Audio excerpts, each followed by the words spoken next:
જય માતાજી, જય મા કરણી. વડોદરા શહેરના સંસ્કારીજનો માટે મારો ખૂબ જ અગત્યનો મેસેજ, ખાસ કરીને માંજલપુર વિધાનસભાના લોકો માટે મારો ખૂબ જ અગત્યનો મેસેજ. કારણ કે માંજલપુર વિધાનસભાનું જે દિવસથી નિર્માણ થયું છે એ દિવસથી આપણા રાવપુરાના યોગેશ કાકા, હું ફક્ત શબ્દ વાપરું છું યોગેશ કાકા, એમને માંજલપુર વિધાનસભાની જવાબદારી ભારતીય જનતા પાર્ટી તરફથી અપાઈ અને એમને ઈમાનદારીથી પોતાની જવાબદારી નિભાઈ. કારણ કે યોગેશ કાકાની છબી એક બરોડા વાસીના સંસ્કારીજનના પુત્ર, જે કહી શકાય હંમેશા સાચું બોલવું, જે હોય એ બોલવું, માટે વડોદરા શહેરના સંસ્કારીજનો માટે ખૂબ જ લોકપ્રિય હતા. એમનું નિધન થયું,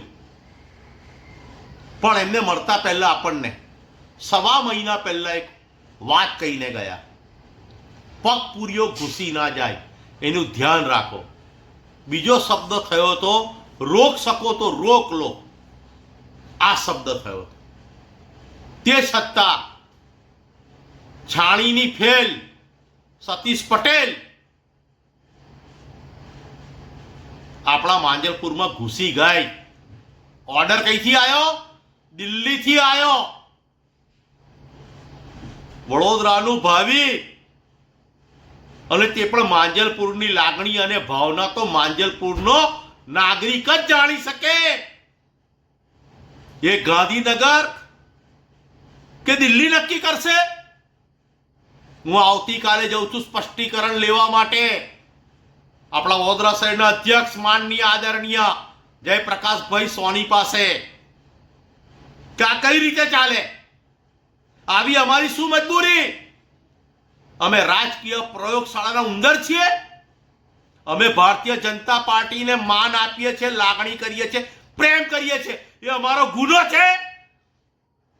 અને જે માંજલપુરમાં રહેતા ખાસ કરીને જો મર્દો હોય અને બોલવાની તાકાત લગાવતા હોય તો મારી સાથે આવજો. આવતીકાલે 11 વાગે ભારતીય જનતા પાર્ટી કાર્યાલય બહુચરાજી રોડ કમલમ ખાતે. કારણ કે આનું સ્પષ્ટીકરણ લઈશ. કારણ કે મારા યોગેશ કાકા તો પટેલ જ્ઞાતિમાં પેદા થયા હતા, પણ એમણે પોતાનું વર્ચસ્વ બનાવ્યું હતું. યોગેશ કાકા, આખા વડોદરાના કાકા યોગેશ કાકા. અને જ્યારે માંજલપુરની અંદર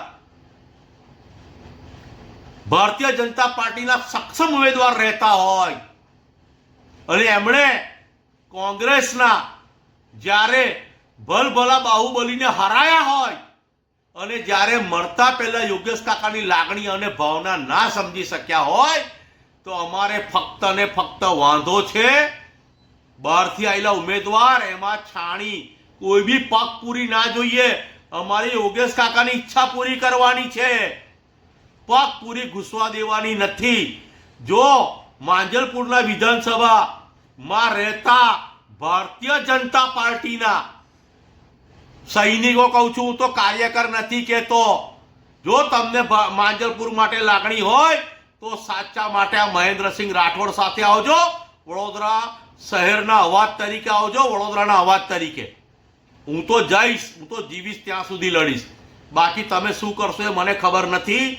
આવતીકાલે 11:30 વાગે કમલમ કાર્યાલય વડોદરા શહેર બહુચરાજી રોડ, મારી સાથે આવા તૈયાર રહેજો. જય માતાજી, જય મા કરણી.